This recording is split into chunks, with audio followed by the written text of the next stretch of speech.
Good morning and welcome to day 7. Do excuse my casual attire, but it is very early. It's before 8 o'clock. I'm here with this guy who today is otherwise known as the birthday boy.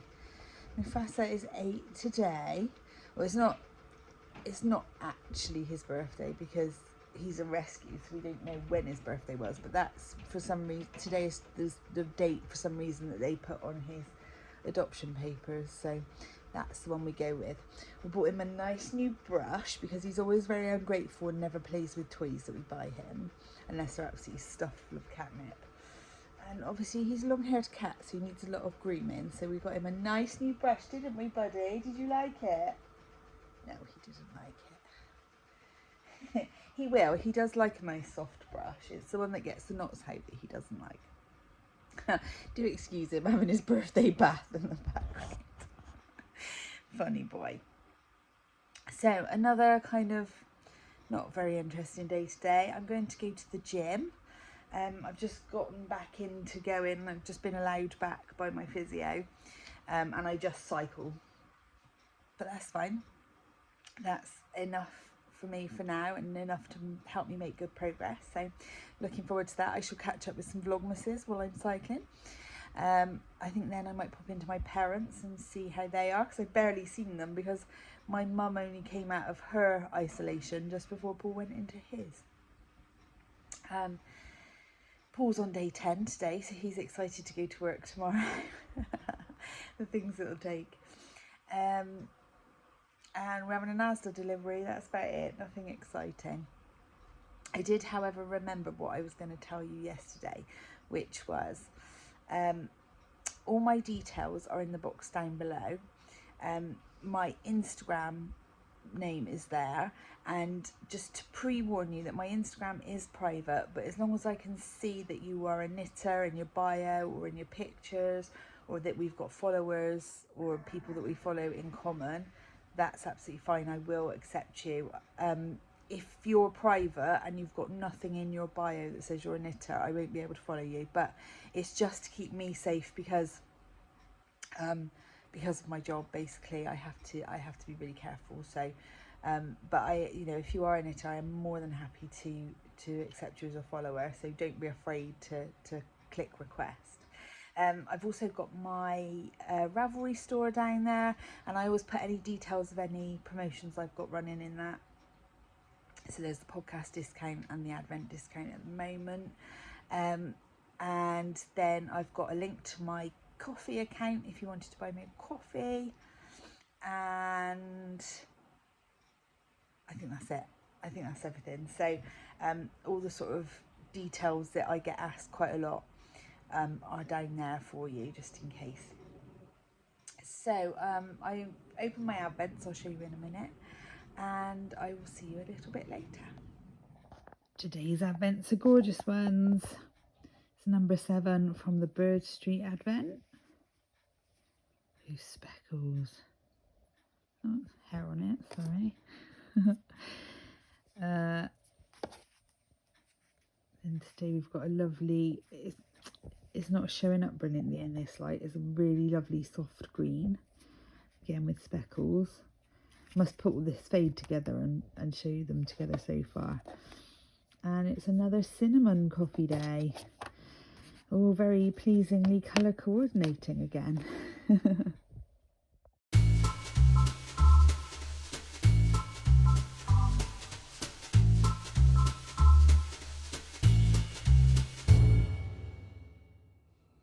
Hello, I'm back from the gym. It is, I keep looking at the microwave for the time, but our new one doesn't have the time on it. 11:45. I'm just wearing my new jumper. It's just arrived in the post. Excuse it tucked into my gym leggings, but I'm loving it. It's really nice. It's by this brand, which I'd never heard of before. But I got it from Thread, which is like it's kind of a personal stylist kind of website. They ask you loads of questions and you click on like pictures you like, and then they give you like style suggestions that you might like. They're really good. Paul's been using them for a couple of years, but they've only just started doing women's wear, and they do lots of brands that I've not heard of before, and they're also really really good for sustainability. They plant a tree for every order. They've got like a recycling service for old clothes. They're really good. All the packaging was plastic free, so I was really impressed. So I'm liking this. I've got a couple of skirts I think would be nice with for Christmas. I've got like a sparkly mini skirt, and I've got a black pleated skirt, and like just jeans it'd be really nice with as well. So I'm very pleased with that. So I'm just walking around in it with the tag still hanging out. So yeah, I did the gym. I made it to 7.5 kilometers on the bike in half an hour, which I was most pleased with. It makes me feel like Superwoman. You see all these people in there sort of running miles and lifting heavy weights, and I think, yeah, but I've got a broken pelvis. I kind of want to tell them all, just so they know that I'm basically Superwoman. So I've popped into Asda as well, got a few bits. I've got the Christmas TV guide, which is very exciting. Just made myself a cup of tea because my hands are freezing because it's so cold out there. And I'm going to make myself some lunch in a minute, so I'll speak to you later. Oh my goodness, I am cross. I am absolutely fuming.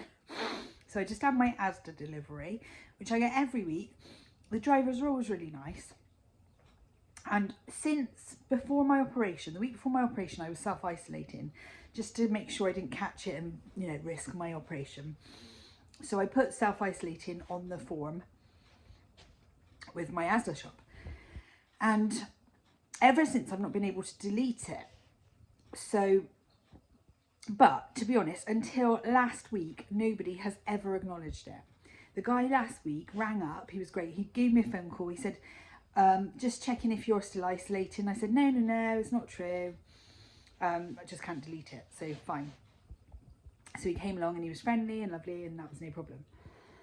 And bearing in mind, they only put the crates down on the doorstep anyway. The guy today got out of the van and he shouts from like 5 meters away, "Are you still self-isolating?" And I said, "I'm not. My partner is, but he's upstairs." Which in hindsight, I shouldn't have mentioned, because Paul's on day 10 anyway. He's going back to work tomorrow. I tested negative this morning. I've been to the gym. I've been to Asda, ironically. So he goes, "Right, shut the door. I'll put it on the doorstep." So I was like, right, okay. So I went along with it. So I shut the door. I went out. He piled it all on the doorstep so I could barely get out of the front door. It's obviously pouring with rain, so it was all wet. And he'd started reversing away. So I flagged him down and I was like, "Excuse me, what about my substitutions?" And he was like, "Oh." So I was like, "I don't want the Yorkshire puddings or the dark chocolate." So he gets out of he's like, "Close the door again." So I did. So he gets out of the van, comes back, I open the door again. The Yorkshire puddings are still there. So I was like, "The Yorkshire puddings?" And he was like, "I didn't hear you." I was like, "Well, if you'd done your job properly and got out of the van, you would have heard me." All he needed to do was put on a mask if he was that worried. It's not like we were going to have close contact. And he was outside. So anyway, I started putting the shopping away. And I realised there was loads of things missing, including like bananas, a big bag of flour, a bottle of wine, loads of things. So I had to ring Asda customer services, who were obviously very apologetic about my experience. She said, "Oh, they have a 3-hour window to come back and return anything that they've not delivered." So I thought, he's going to be bricking it now because he's got to come back to the scary lady's house. So with that, I saw the van pull out up outside. I thought, oh, I'm just not even going out there because I'll just get really cross. So again, he piled it all on the floor and then like waved through the window at Paul and drove off. So I've just fired off a really cross email at Asda. Oh my goodness, I'm just furious. It just wound me up right the wrong way. He wouldn't have caught anything from me. I'm more likely to catch it from him. Paul was nowhere in sight. Paul is better. Just all he had to do was put on a mask. I wasn't going to touch his hands. So now I've got loads of stuff that is like wet and dirty. I've had to clean up before I put away. Some stuff's a bit bashed about. Not happy, Asda, not good service. Anyway, I'm gonna go and chill out now, have some lunch and calm down. I'm just starting to bag up this fudge to give as a gift later on this week. So I've made a label. Paul made some more fudge yesterday, which was Bailey's fudge. It's so rich. It's very decadent. It's just like pure ganache. It's lovely. So I'm going to bag it up. I've made little labels so everyone knows who made what. And I'm going to try and bag it up without eating it all. I thought I'd just show you some of the origami bows I've been making. Do excuse this. This is where we blew out the advent candle last night and the wax went everywhere. So I made loads and loads and loads of these this Christmas. Now this isn't going to be a tutorial as such. I'm just going to make it and show you. All I did was I just googled origami bows and there was loads of really good tutorials and they were all pretty much the same. So I won't make too much fuss about it, but yes. So I just thought I'd show you how they were made because they're fairly simple. There are fiddly bits. I've got special origami paper which I bought just online. This is Avenue Mandarin. It was only about a £5 for 60 sheets, I think. If you're doing a paper with a pattern on, when you're doing this folding, the pattern needs to be on the inside for the majority of the time. They're really nice to make. It's quite therapeutic. Obviously you've got to be pretty precise. This isn't the best surface to do it on because it's slightly spongy, but it'll be fine. I'm still calming down from the incident with the Asda driver, so this is a good, nice, quiet thing to be doing.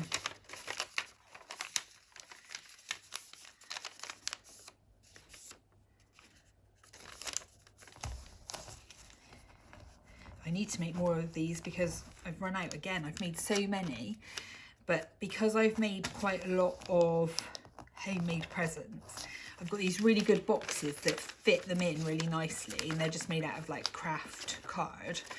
A paper bow on the top looks really, really nice. So I'm just burning through them already. So I made a load more last week. I gotta make a load more now as well. A bit worried I'm gonna run out of paper. Make sure all your folds are really, really crisp. It's really important. It really helps.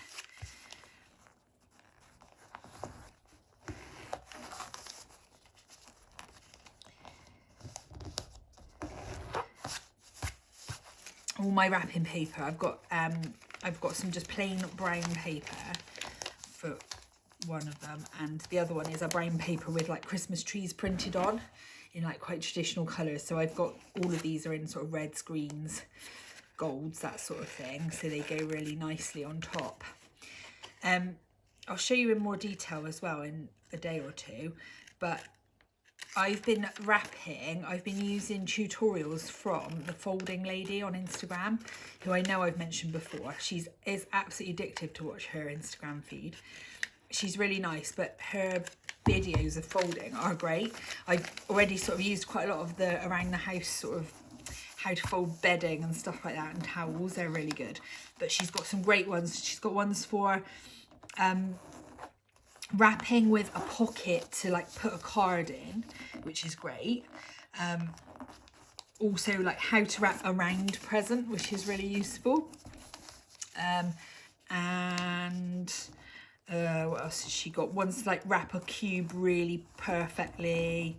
They just look really nice, and some sort of decorative tips as well. So do check her out because they are really cool. I'll show you some of the ones I've used.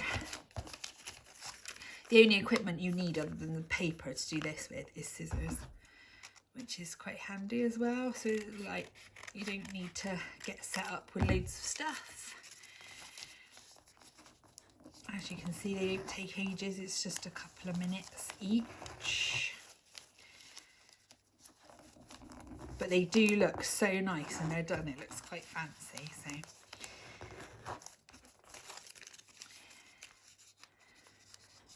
I've also got some non-Christmassy origami paper, so I could do some more in the new year for birthdays and stuff. So there it is. That's it. And then I just put a dot of glue or some folded up sellotape or something like that on the back, and they stick really nicely onto presents. And that's it.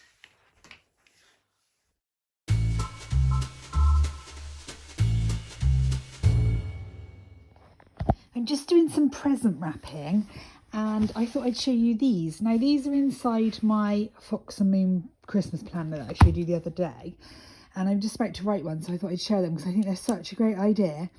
They are basically Christmas checks, so if you're giving a gift that's like an experience or, you know, something you don't have a physical thing for, you can give one of these, which I think is really cute. So I'm just about to write one because basically for Christmas 2020, I promised Freya that I would take her pottery painting, but with one thing and another, lockdown, operation, etc., etc., I still haven't managed to take her. So what I'm going to do this year is I'm going to promise her that she can come and stay with us for a weekend, and that'd be her first proper sleepover with me, like without mummy, which she will love.